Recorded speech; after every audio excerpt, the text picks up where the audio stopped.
O movimento que resultou no Brasil no surgimento de um campo de estudo chamado sonologia proveio da necessidade de artistas ou pesquisadores envolvidos com as problemáticas inerentes ao trabalho com o som, sua natureza, sua funcionalidade, sua manipulação, notadamente compositores de música eletroacústica ou computacional, de se forjar um espaço autônomo de reflexão crítica. Várias discussões entre um pequeno grupo de artistas e pesquisadores, entre eles Fernando Iazeta, Silvio Ferraz, Maurício Loureiro, Rodolfo Caesa, Didier Gig, Jonatas Manzoli, Sérgio Freire, José Augusto Manes e outros, preocupados com esta questão, resultaram na adoção do termo de sonologia como o mais agregador. Historicamente, o termo sonologia tem origem na Holanda, em uma genealogia que remonta ao pioneiro da computação musical na Europa, Gottfried Michael König. Pois, reconhecendo o papel dos computadores na criação musical, König redirecionou seu laboratório, o STEM, resultando em sua renomeação como Instituto de Sonologia em 1967. Em 1971, essa instituição já havia se tornado um farol global por seu trabalho pioneiro em música eletrônica. Resulta que, na origem, sonologia para os holandeses correspondia mais ou menos ao que Pierre Schaeffer na França chamava de musique experimentale ou musique concrète e os alemães elektronische Musik, e o Instituto, um laboratório de criação musical por computador. No entanto, no contexto brasileiro, mais do que em Haia, a sonologia também se comunica com aqueles que se ocupam de estudos sonoros. A sonologia brasileira se define, no seu nascedouro, como um conjunto de estudos relacionados à fenomenologia do som na sua interação com a música e o fazer musical. Esses campos incluem tanto abordagens de cunho musicológico quanto composicionais, ou ligadas à performance, inclusive com interações com outras artes performáticas.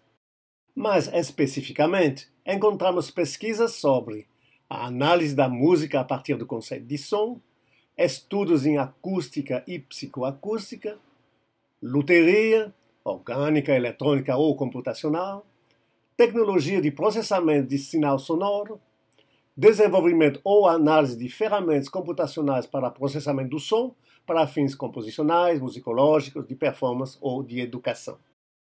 Com o passar do tempo, também passou a dialogar com a nova musicologia, os estudos culturais, os estudos de gênero, estudos sobre a arte sonora, paisagem sonora, gravação de campo, as práticas de performance em contexto de improvisação e experimentações interativas com outras expressões artísticas, notadamente audiovisual, onde discute-se as relações som com imagem, bem como expressões envolvendo corporalidade.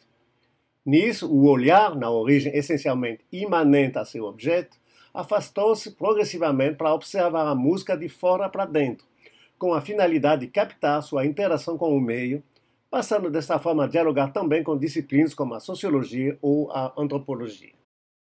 Portanto, o nosso capítulo sobre sonologia pretende trazer um panorama do desenvolvimento deste campo de estudos no país.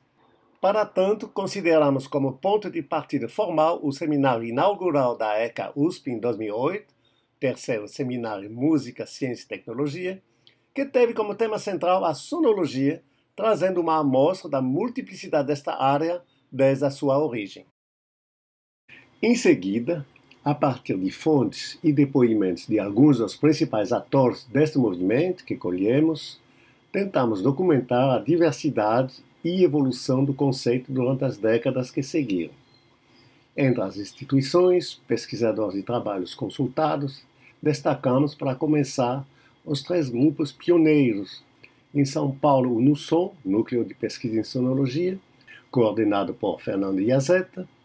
Em Belo Horizonte, o CGM, liderado por Maurício Loureiro. E em João Pessoa, o MUSI3, Musicologia, Sonologia e Computação, coordenado por Didier Gig. São grupos que se constituíram praticamente ao mesmo tempo, por volta de 2007. No contexto de um campo bem expandido, a sonologia tornou-se um termo inclusivo, que abrange uma gama diversificada de práticas e metodologia. Sua flexibilidade permite acomodar novas abordagens e ideias que estão surgindo continuamente. Esta inclusão, por sua vez, permite um diálogo mais dinâmico entre os músicos, pesquisadores e acadêmicos. Neste processo, os estudos têm dado atenção, por exemplo, às práticas e estéticas musicais fora do domínio original privilegiado de pesquisa, que eram as músicas do universo erudito ocidental contemporâneo, como músicas anteriores ao século XX, músicas não ocidentais, músicas populares e demais práticas periféricas. Aos problemas surgidos pelo uso das mídias imateriais como meio de geração, distribuição e recepção de produtos sonoros ou musicais. A identificação, seja de persistências, seja de evitação, de práticas ou estéticas de características eurocêntricas, coloniais ou pós-coloniais em certos gêneros ou praxes musicais.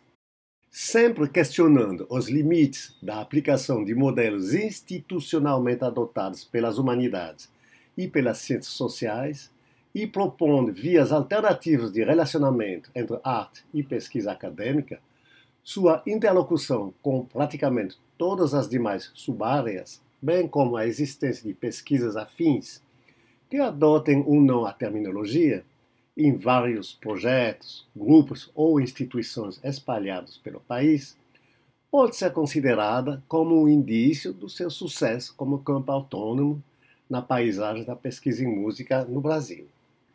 Muito obrigado pela atenção.